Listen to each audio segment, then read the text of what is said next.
कि इतनी बारिश होती है, सालों साल बारिश होती है, तो इसे रेगिस्तान क्यों कहा जाता है? Most important question.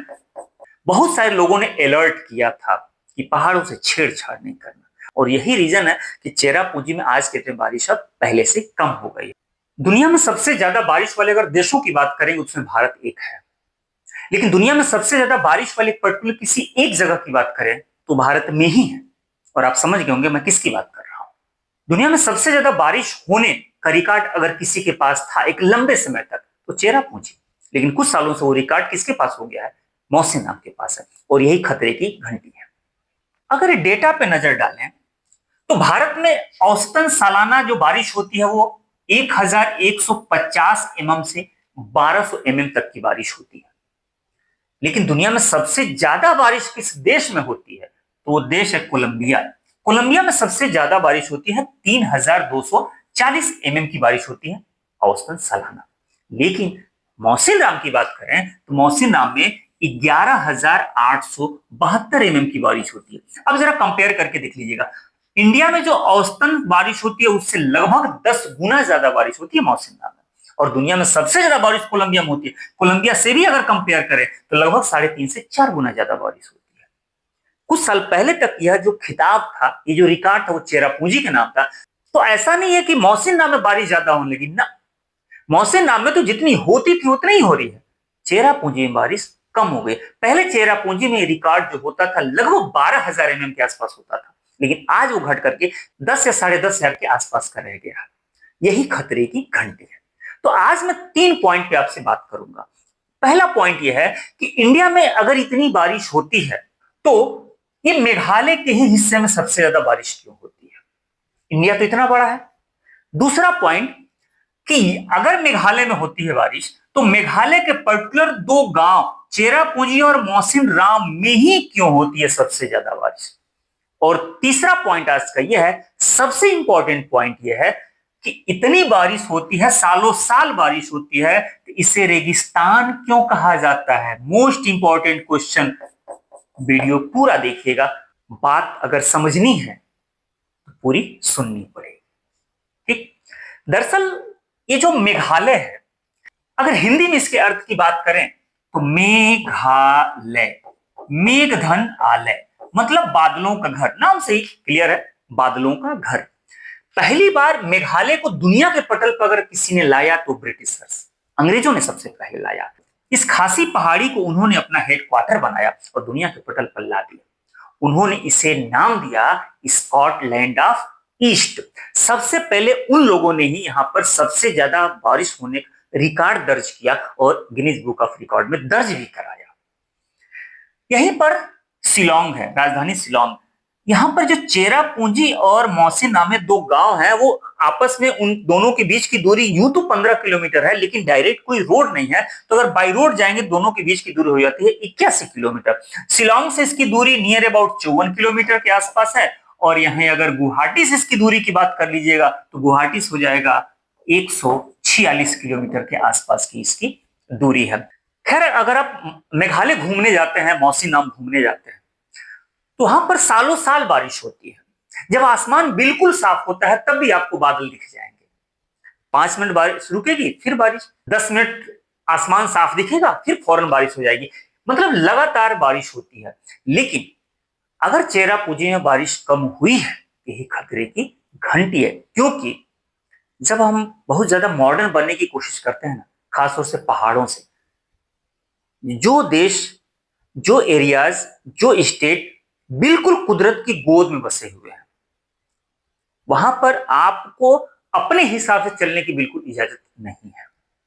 उत्तराखंड का एग्जाम्पल है, केदारनाथ का एग्जाम्पल सबको पता है, हिमाचल प्रदेश का एग्जाम्पल सबको पता है। तो कुदरत की गोद में अगर आप बैठे हैं तो आपको छेड़छाड़ करने की इजाजत नहीं है।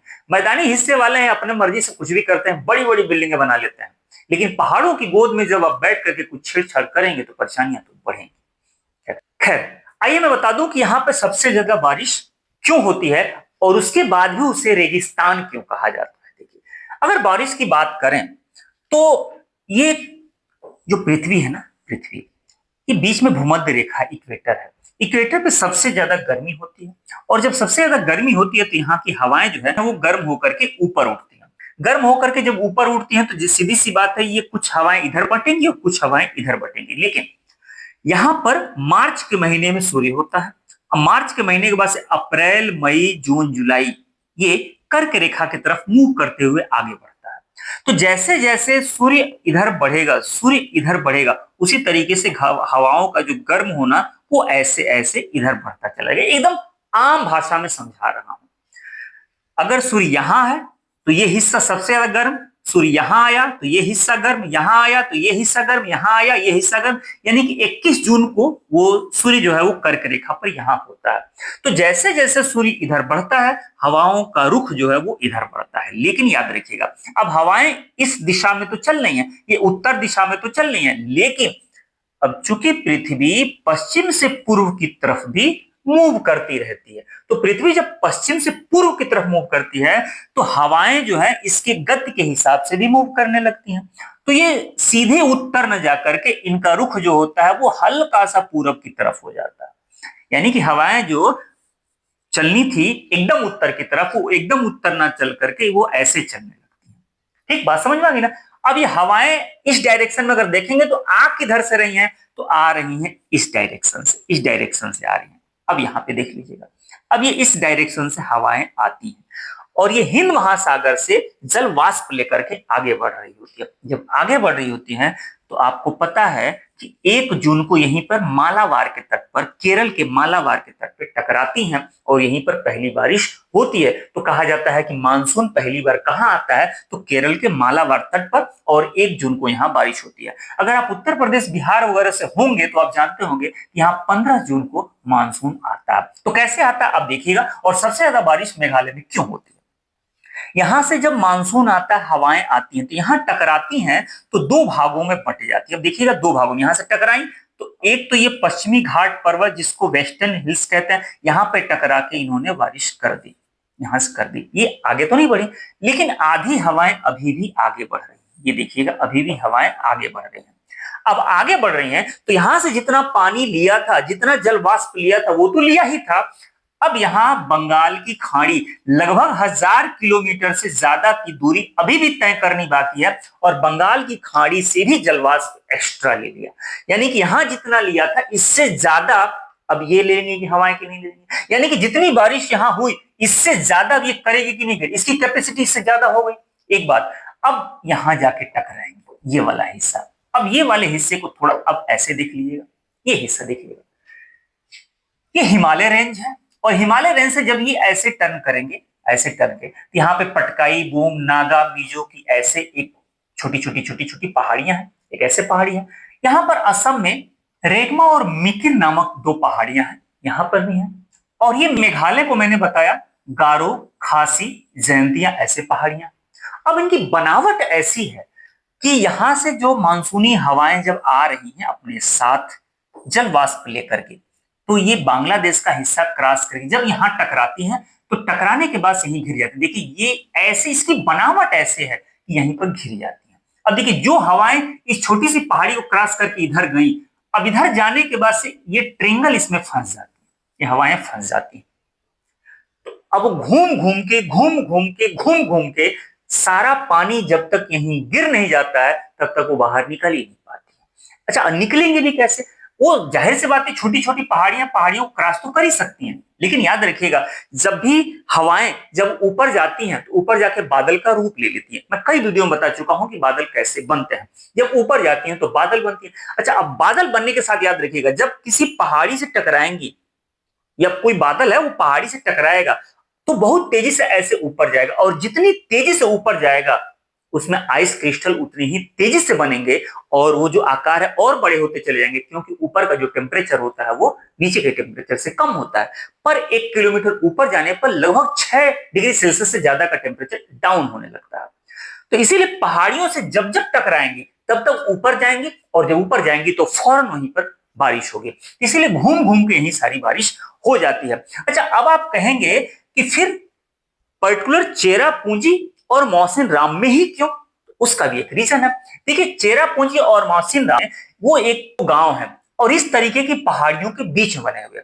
जो खासी पहाड़ी है तो खासी, बाकी सारी पहाड़ियां तो एक होंगी, लेकिन इस तरीके से खासी पहाड़ी छोटी छोटी छोटी छोटी ऐसे पहाड़ियों में बटी हुई है, और इन पहाड़ियों के बीच में है चेरापूंजी और मौसिन राम। तो इसीलिए जब बादल इसे टकराते हैं तो टकरा के ऐसे ऊपर उठते रहते हैं, जहां टकराएंगे वहीं ऊपर उठेंगे बादल, और जो ही ऊपर उठेंगे बारिश होगी।